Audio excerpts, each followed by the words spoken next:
What's up, guys, and welcome back to Gabe Miller Music. Today we are making some truly absurd EDM on the Novation Circuit.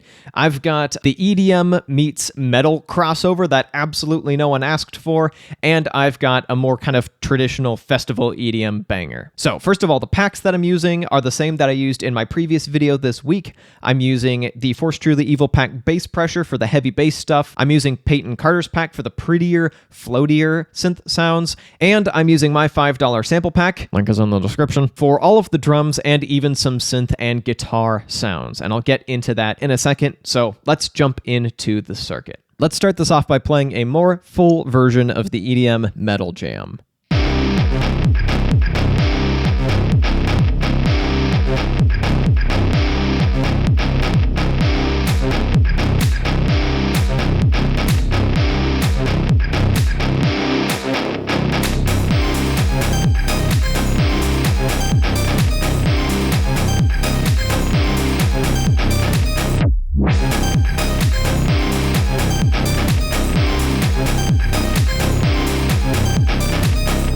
All right, so let's dive into the individual elements. I'm going to start off with all the sample stuff that's going on here, although some of this stuff is going to kind of interconnect. So here's the kick. A lot of bass going on here. Super straightforward. Got a clap. This clap is meant to function kind of like a flam, so you can hear the kind of two percussive parts to it. And I have it set using micro steps to be ever so slightly early. Like this is the step it would land on if it was perfectly aligned to the grid. But instead, I've got it just one micro step before it. So if you hear that with a kick, it hits just a little bit early, creating a flam not only with itself, but with the kick. Very common technique in progressive house, and I thought it was at least worth mentioning. Super simple 909 hi-hat.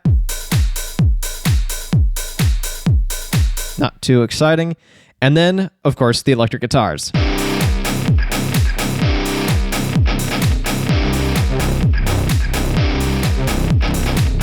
So I mentioned that some of this stuff would be pretty interconnected. In this case, the bass is really reinforcing the electric guitars, but I will get back to that. Let's jump into the guitars themselves.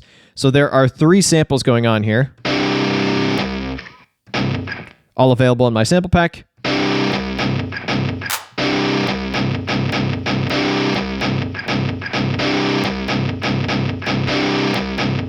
And a couple of tricks I'm doing here because the circuit only allows mono samples. And so to kind of cheat some stereo width out of this, I've given it this slapback ping pong delay. So this is set just a little bit. Let me turn it off so you can hear. It gives it this really metallic characteristic, which is obviously a bit much. So I gave it just enough to give it a bit of stereo width. And together with the bass, the bass really contributes a lot of width. This is from the Force Truly Evil bass pressure pack. Ton of distortion, really cranked up on this. The stereo width is turned way up as well.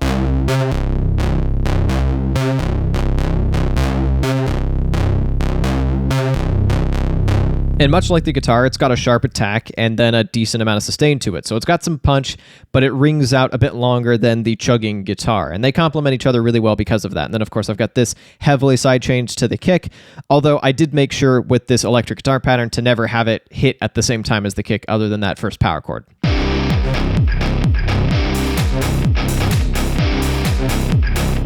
And then finally, the lead.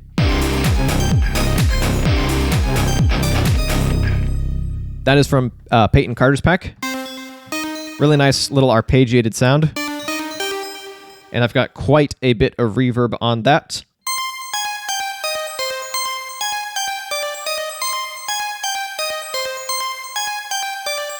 It's actually a really simple part once you hear it by itself like that, but the little arpeggiated element here embedded in the patch really brings it to life, especially when it's heavily sidechained to the kick as well. Ends up being a really cool vibe, and I've mentioned this in previous videos, but I really like using a nice floaty, chill sound to offset really chunky, heavy sounds. I think that contrast is really cool. So let's move on to the festival EDM banger. I'll play a slightly extended version of that as well.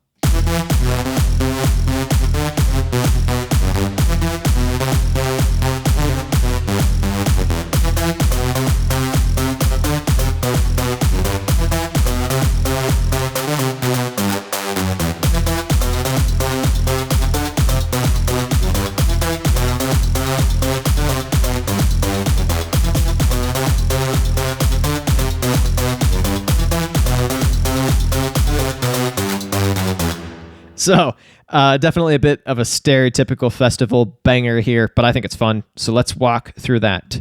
Once again, making heavy use of stuff that I very intentionally built into my sample pack. We got this monstrous kick. And I've increased its size a bit by adding just a touch of distortion.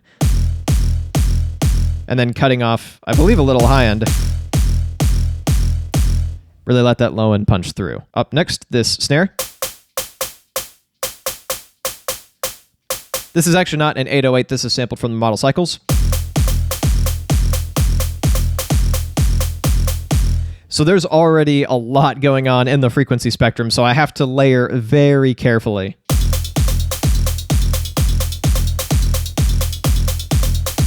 And I really like the way that the snare and the hi-hat play off each other. I think that's a cool rhythm. And I've got the hi-hat automated in pitch, so I just held down record, twiddled this knob up and down ever so slightly,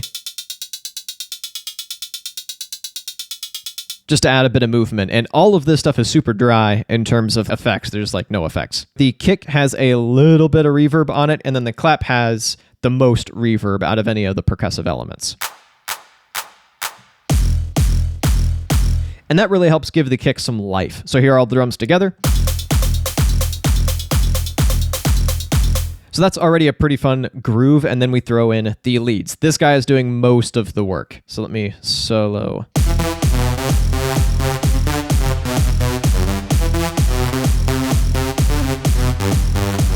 This is like the minimum viable drop here. Super minimalist, but it takes up so much of the frequency spectrum, and it's got enough groove to it that it can function just by itself. So here is the lead completely isolated.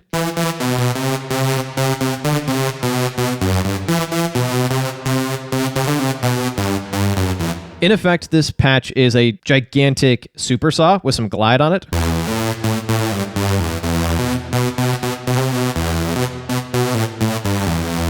And I'm intentionally playing it a bit low. It's got a bunch of its low end cut, and so I can play it low and not have it clog up the frequency spectrum.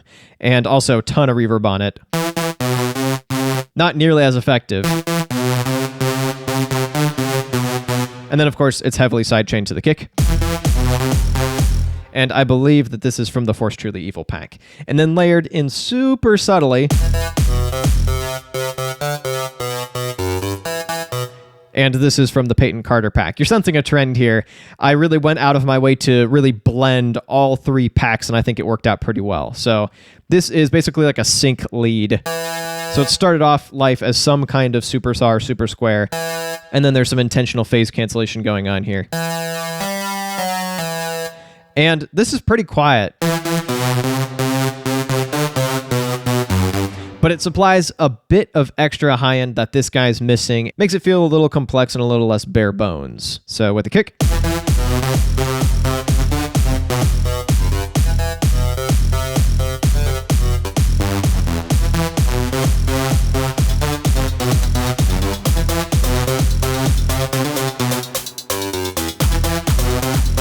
And that's it for the drop. Pretty simple, to be honest. Like, I'm working with really good patches here, and if I do say so myself, pretty good drums, and that does a lot of heavy lifting as far as the sound goes. And then from there, it's just having an infectious groove, and you've got yourself a drop. In this case, I think the circuit's limited track count actually helps and forces some hard decision-making and a more minimalist approach, which is perfect for big room EDM. And that is it for today. Thank you so much for watching. If you'd like to grab the $5 sample pack for yourself, including a version formatted specifically for the circuit, you can click the link in the description. I would appreciate it. But regardless, thank you so much for watching. You can check out more videos about making DALS EDM here, and I'll be back with a new video in a little bit.